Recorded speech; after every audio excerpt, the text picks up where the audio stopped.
This lecture is over the features of stock. I'm your professor, Dr. Stephen Haggard.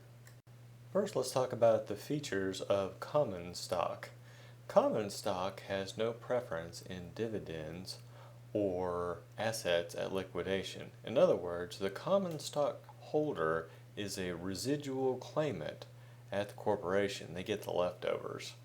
So what's the first thing that people usually think about with common stock? Well, it's called dividends. And this is a payment made by the firm to the holders of common stock, basically a distribution of some or all of the earnings. Now, what do we know about dividends? Well, dividends are not a liability of the firm unless declared by the board. Now, firms may pay a dollar dividend every quarter, but they're not required to. They could stop paying that dividend and the shareholders could not demand it from them.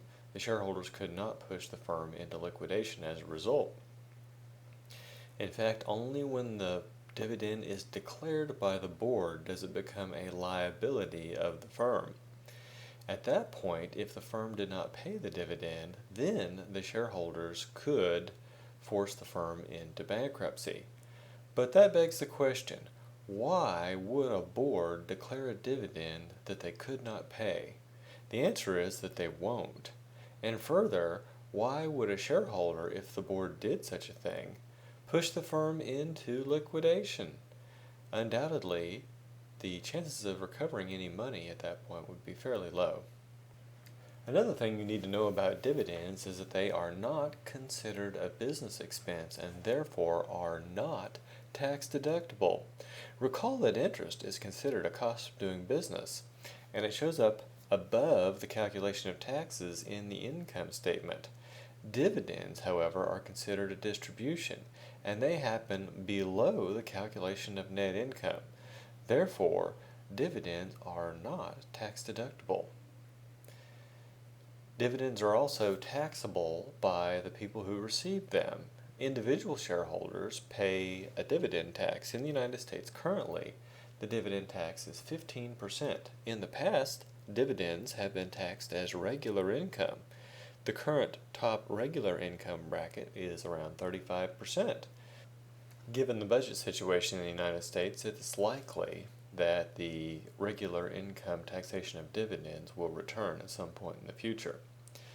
Corporations, however, have a 70% exclusion on dividends.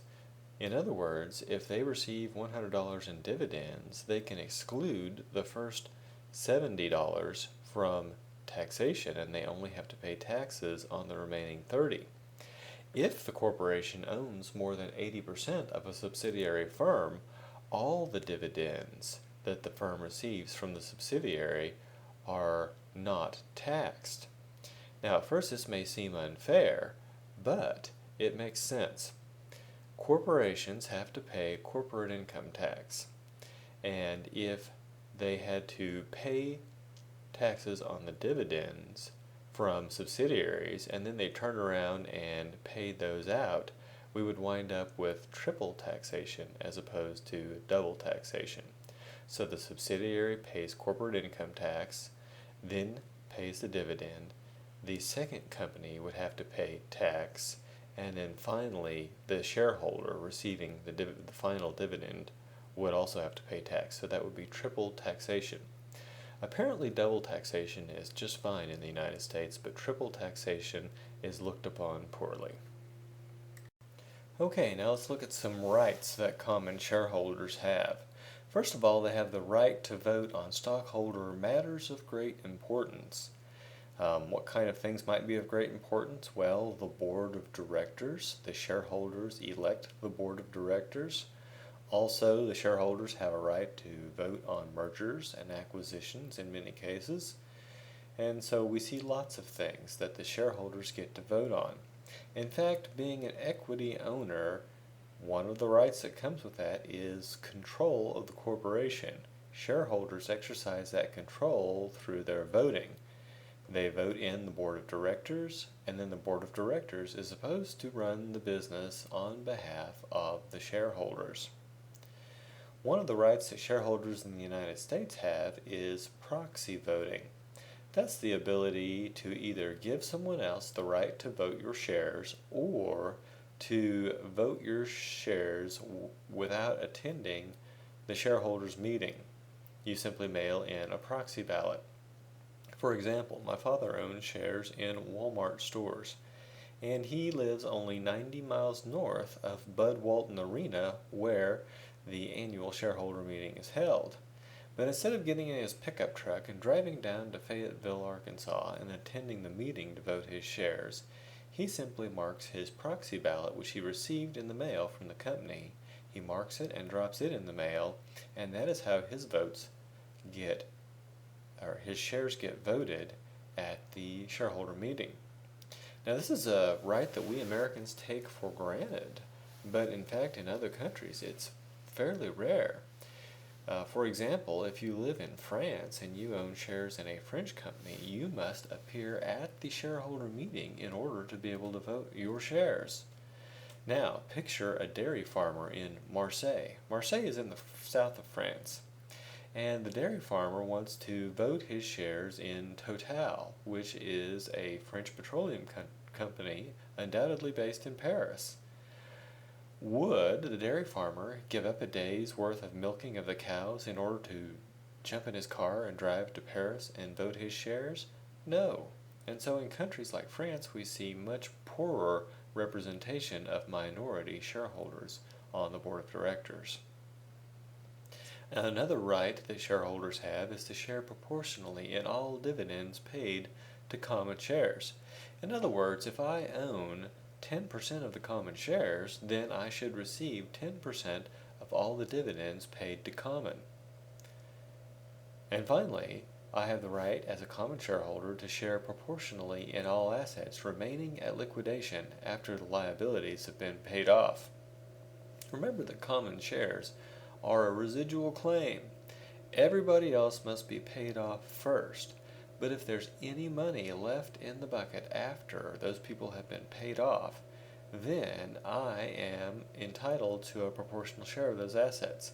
If I own 10% of the firm, then I would have 10% of the residual cash after liquidation. Now let's talk about how voting occurs for common shareholders at corporations. And the choices are either to have cumulative voting or straight voting, and the choice will be spelled out in the corporate charter. Now, straight voting is what you typically think of. When a director stands for election, they stand by themselves. There's not multiple director slots being voted on at the same time, only one slot at a time. And so basically, minority shareholders would get no representation on the board of directors under straight voting because the majority shareholders would always be able to elect all directors. Now, cumulative voting is a little different. In this case, each share gets one vote per director being elected, but multiple directors stand for election at the same time. Shareholders can put all their votes on one of the candidates or can spread them across candidates in any way they see fit. And in this way, minority shareholders can get representation on the board. How?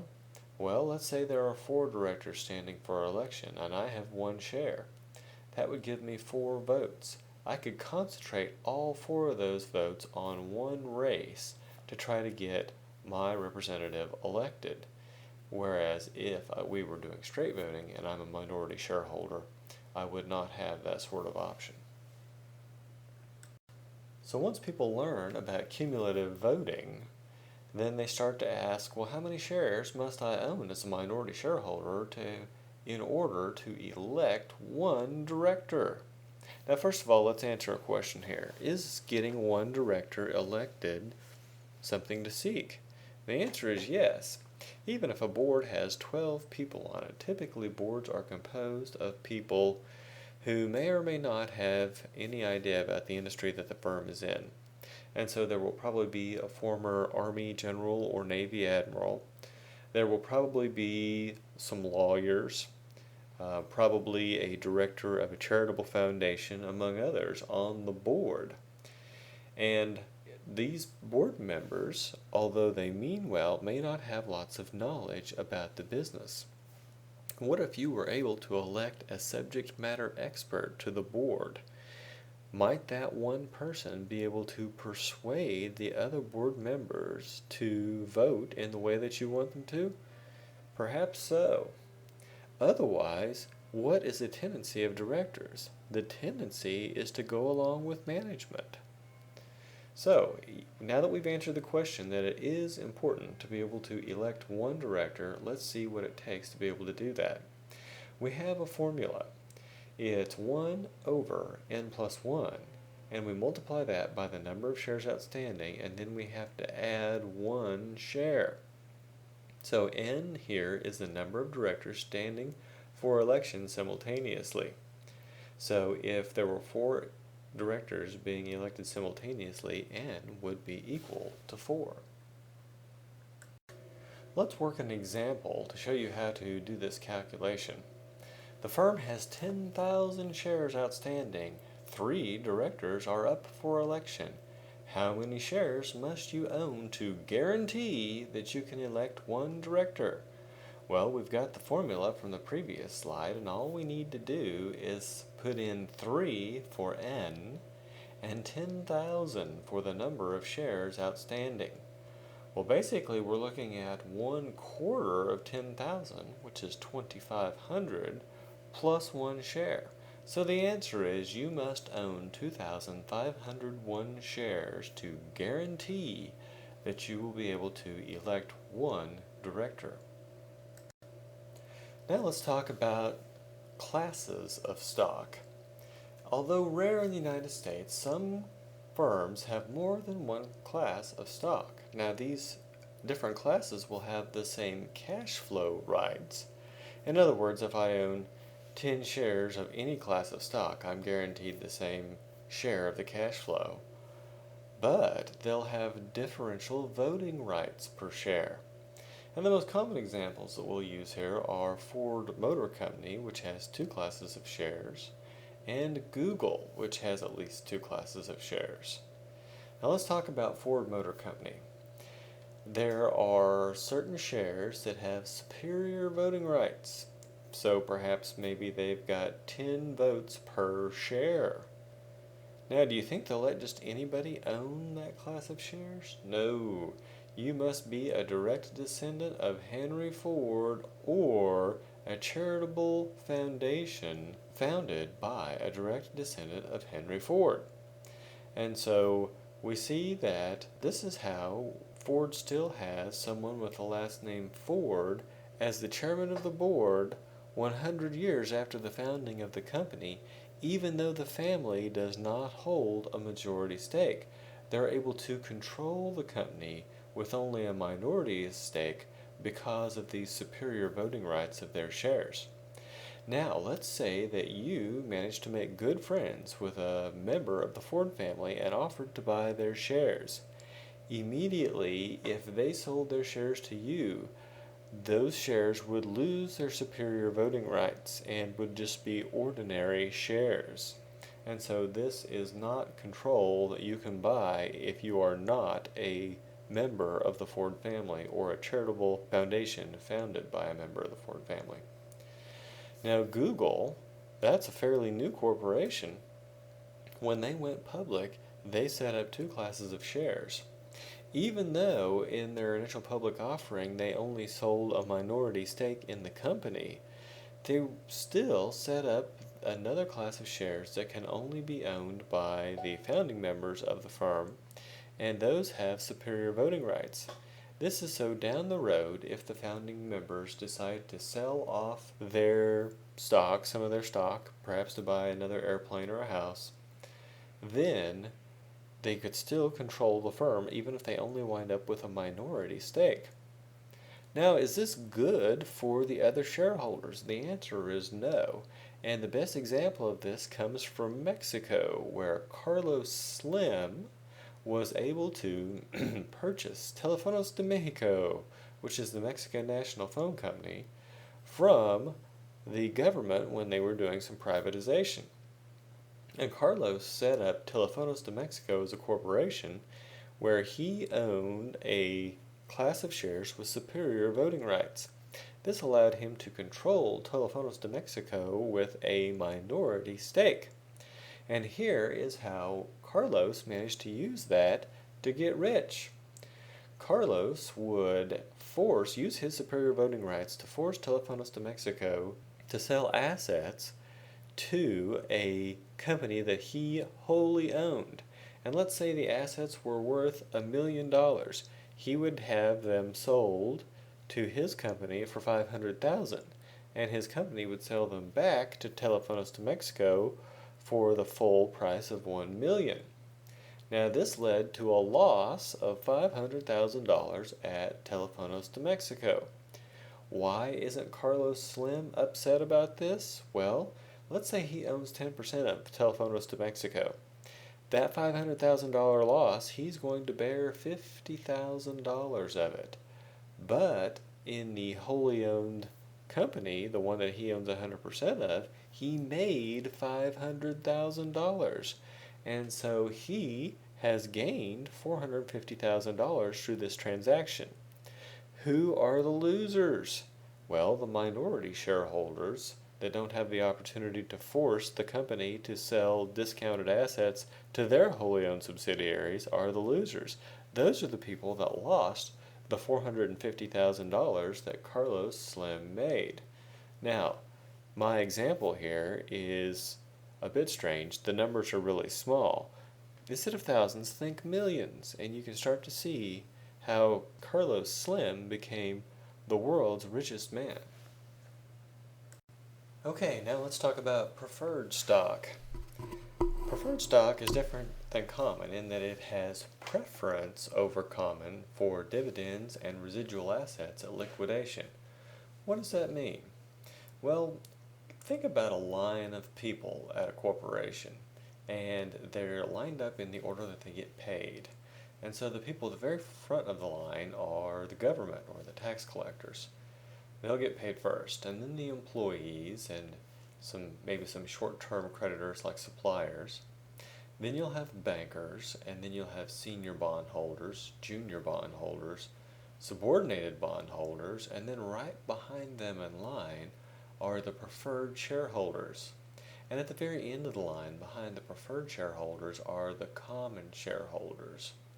And so preferred stock has preference over common. In other words, they're in line in front of them when dividends are handed out or when they're divvying up residual assets at liquidation.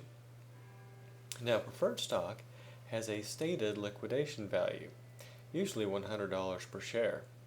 And what this means is that before common shareholders can get anything, the preferred shareholders have to get $100 per share. If there's only enough money to give each preferred shareholder $99 per share, then that's what they'll get, and the common shareholders won't get anything. And then we have the difference between cumulative and non-cumulative dividends. With common shares, if you don't get your dividend, if they skip paying a dividend, there's nothing you can do, and it's not made up to you later. We call that a non-cumulative dividend. In other words, if you miss the dividend, you're just out of luck.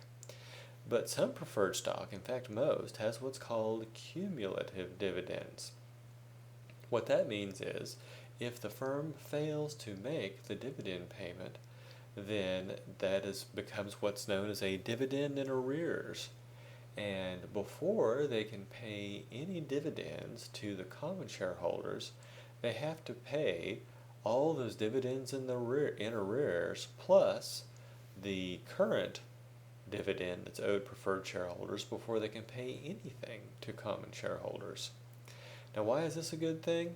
Well, managers typically have common shares, so in order for them to receive their dividends, they have to take care of the preferred shareholders, and so this gives them an incentive to do so.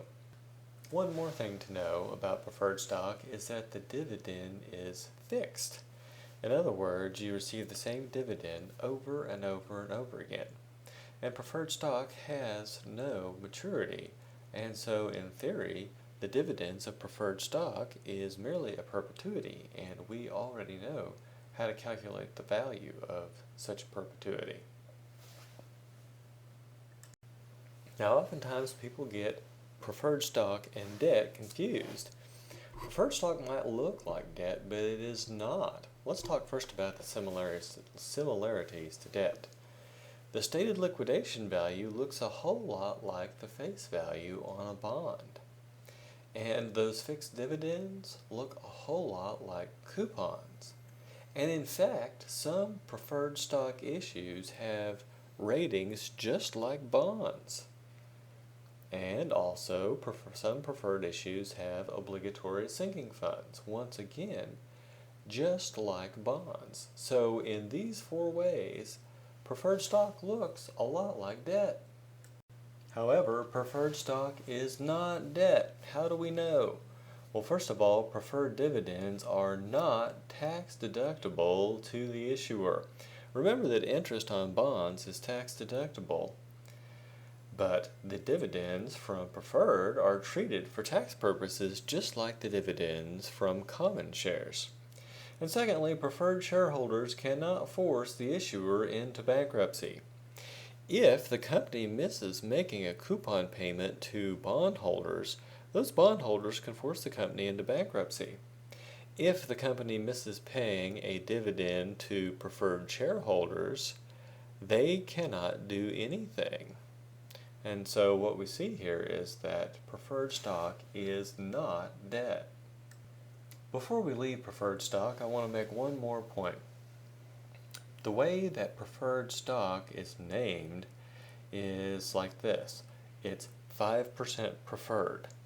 What that means is that the stock has a set dividend of 5% of its stated liquidation value every year. We said that the stated liquidation value of preferred stock is typically $100. And so 5% preferred would pay $5 per year. You may find this fact to be helpful to you in working your homework and exam problems. Okay, let's talk now about how stocks get sold. First of all, let's understand the distinction between the primary and the secondary market.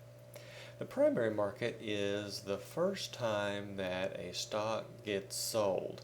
Now, this could be at the initial public offering, or if the firm offers stock later in what's called a seasoned equity offering.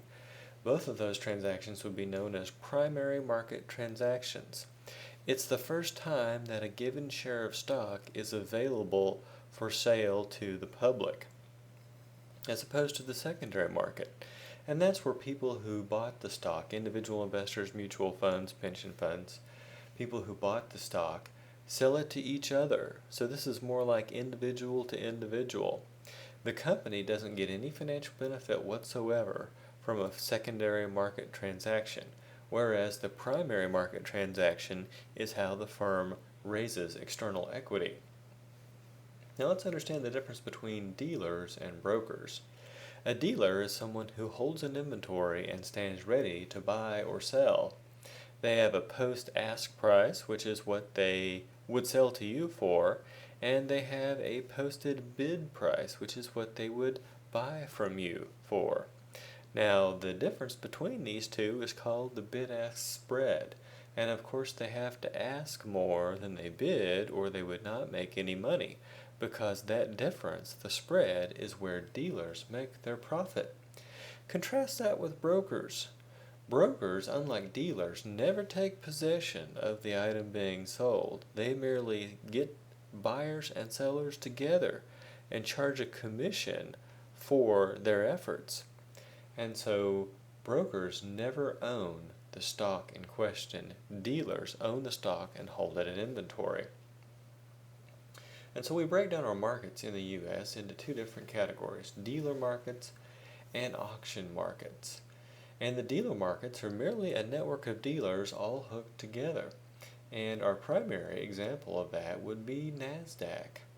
Nasdaq is merely a network of dealers where they can all enter their bid and ask prices for a given stock into the Nasdaq system.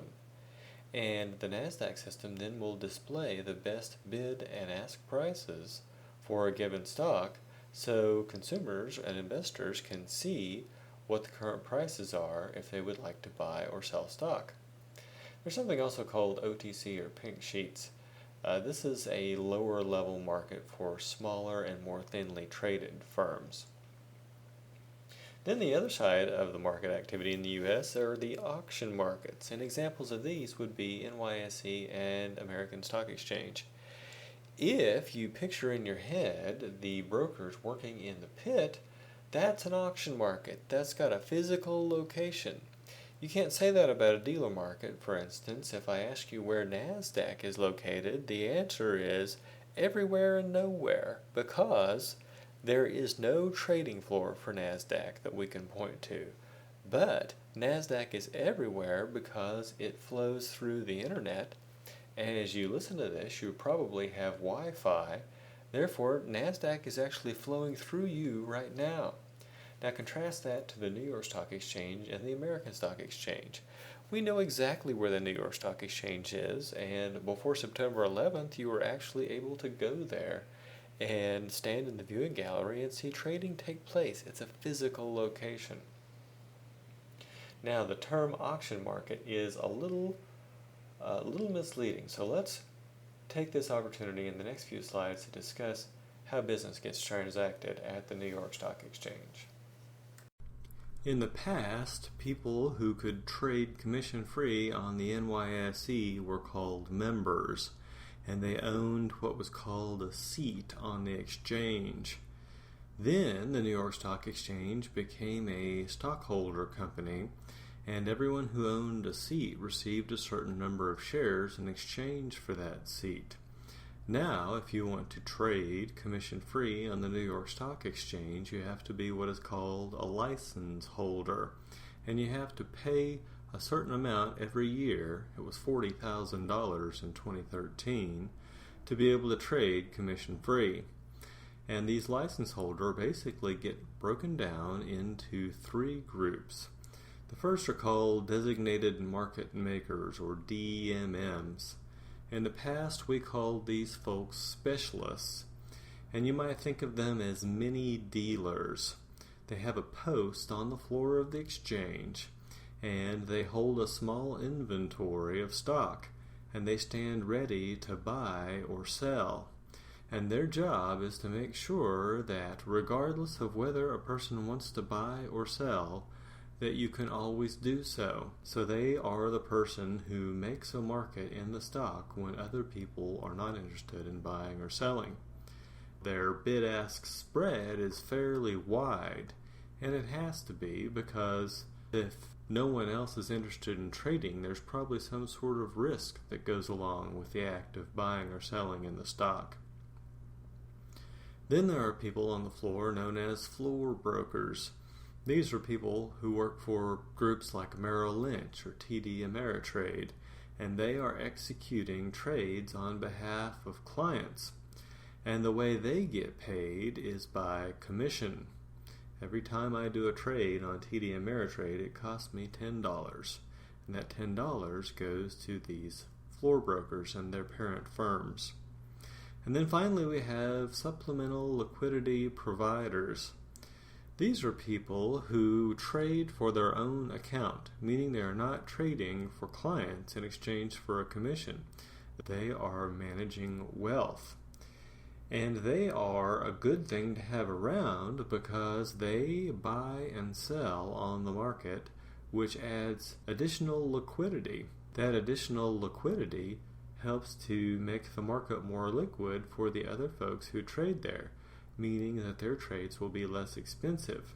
These supplemental liquidity providers, however, are not actually on the floor of the exchange. Only DMMs and floor brokers are allowed there.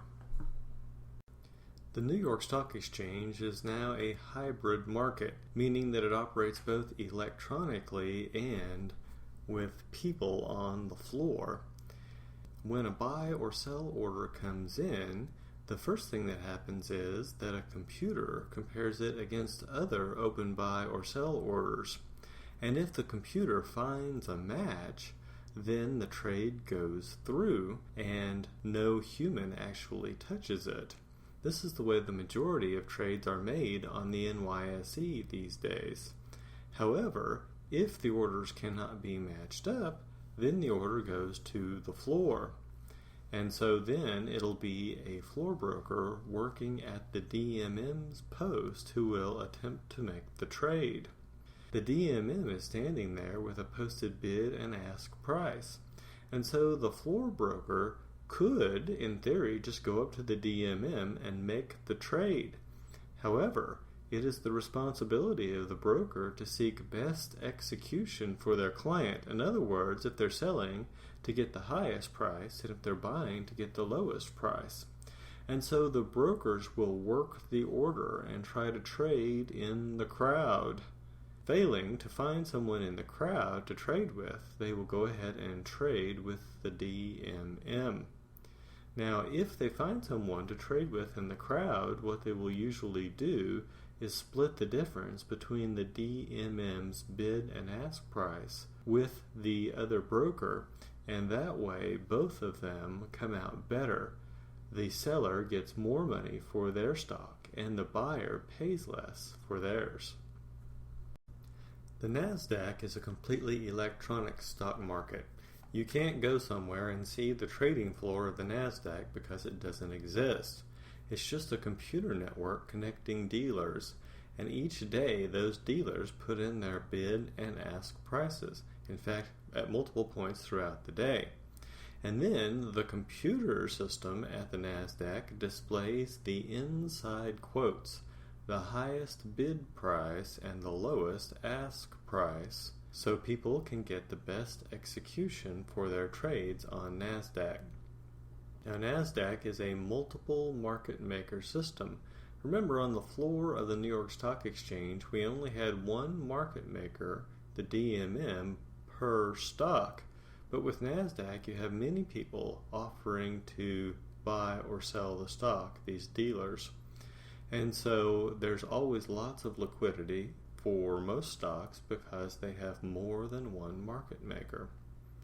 As of late, electronic communication networks have also been able to post their bid and ask prices. In other words, these are just individual traders or investors that can go out there and post their own bid and ask on Nasdaq. And so you can actually become a dealer. Of course, that's extraordinarily dangerous, but many people like to do that. The other thing that electronic communication networks allow is after-hours trading. If you go out and look at a stock quote after the stock markets have shut down for the day, you will see after-hours prices posted if the stock has traded since the stock closed on its regular market. Those trades have occurred over electronic communication networks. So if you're trading at 3 o'clock in the morning in the United States, you might think that you were trading with someone in China because of the time difference, but in truth it could be a guy in Denver in his boxer shorts behind his own computer making trades in the middle of the night via an electronic communication network. Now I'm going to teach you how to read a stock quote. Here we have a stock quotation for Apple on Yahoo Finance. And this is live. We are looking at it as it trades here. And it appears, right now it is 3:12 p.m. in New York. It appears that it hasn't traded for 3 minutes. Let's refresh and see if that's true.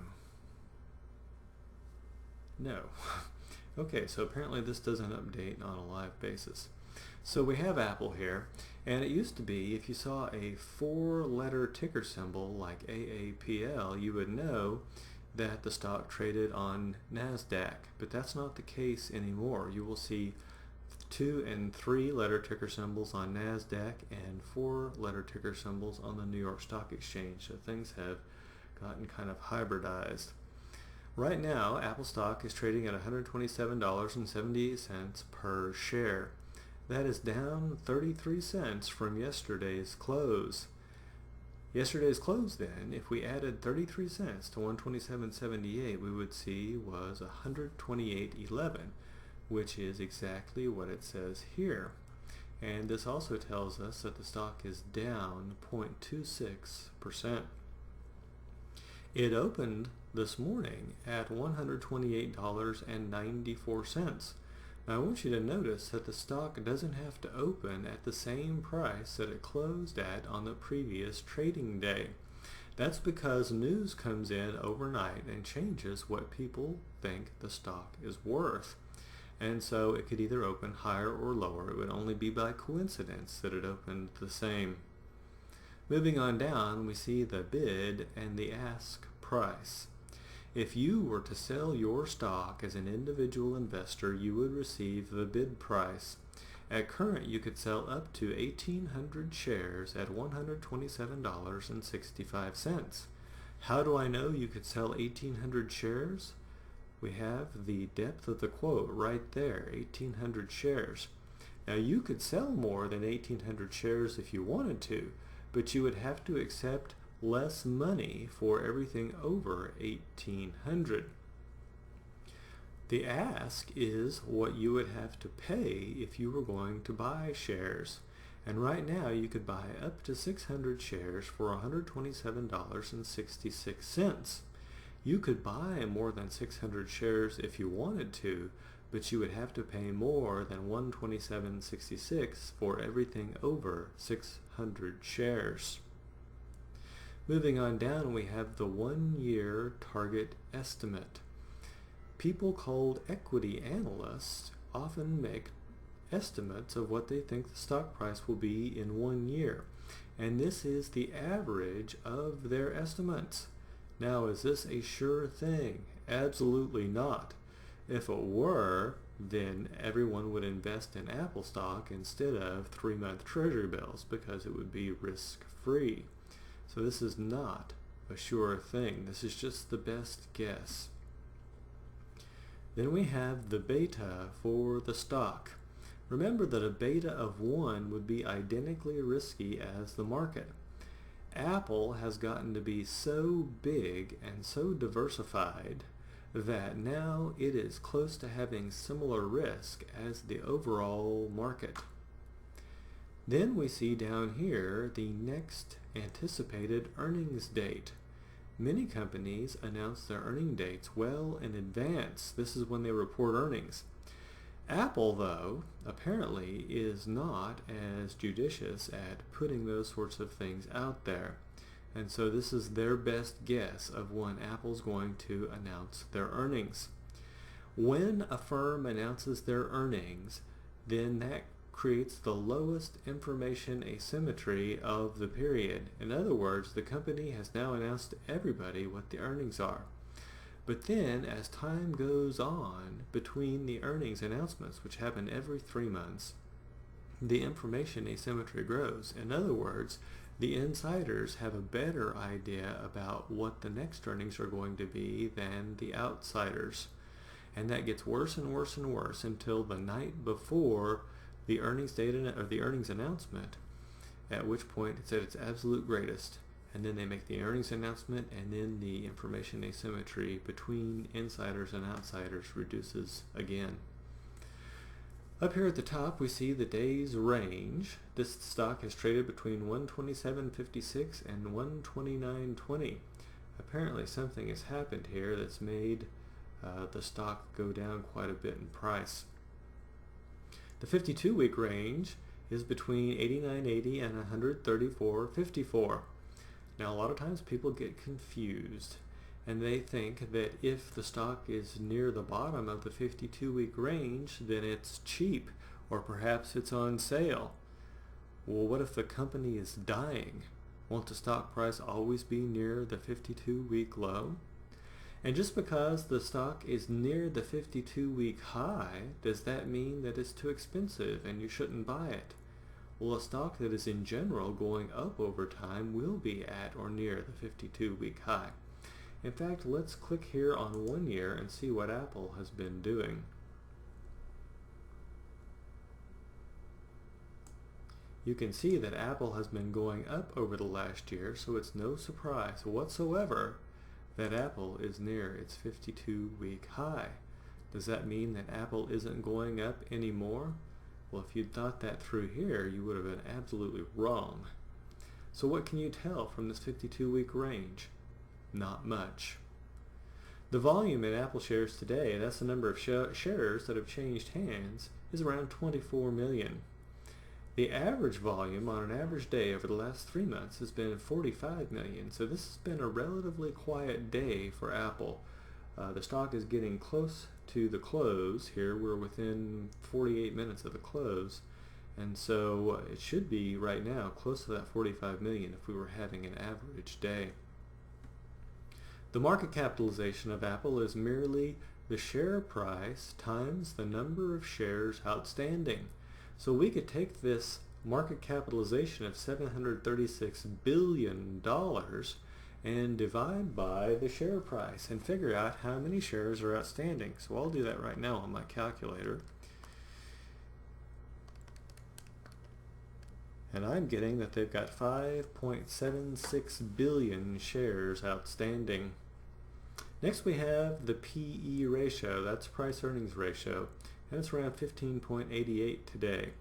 Now we say today, that's today's price divided by earnings. And what are those earnings based on? TTM tells us trailing 12 months. There's another way to look at PE, and that would be a forward-looking PE, where we use the forecast of the next year's worth of earnings. But that would be inaccurate because we don't know those future earnings with certainty. We do know the prior earnings with certainty, but if we depend on that, it's like driving your car looking in the rear view mirror. Next we have earnings per share. This is where we take the net income of the firm over the last 12 months and divide it by the number of shares outstanding. And here we have $8.05 per share. So if we took that $8.05 per share and multiplied it by the number of shares outstanding from earlier, we would see that their net income in the last year has been $46.38 billion. And finally we have the dividend and the yield. This dividend amount that we're given is actually the annual amounts of dividends paid. But dividends are typically paid every quarter. So what we're looking at here isn't $2.08 once per year. It's 52 cents 4 times per year. And that dividend yield, if we take $2.08 and divide by the current price of $127.78, I get 1.63%. For some reason, I always get a slightly different yield than Yahoo Finance. I don't know exactly what number they use to calculate, but that's where we're at. Theirs with 1.6% is the dividend yield.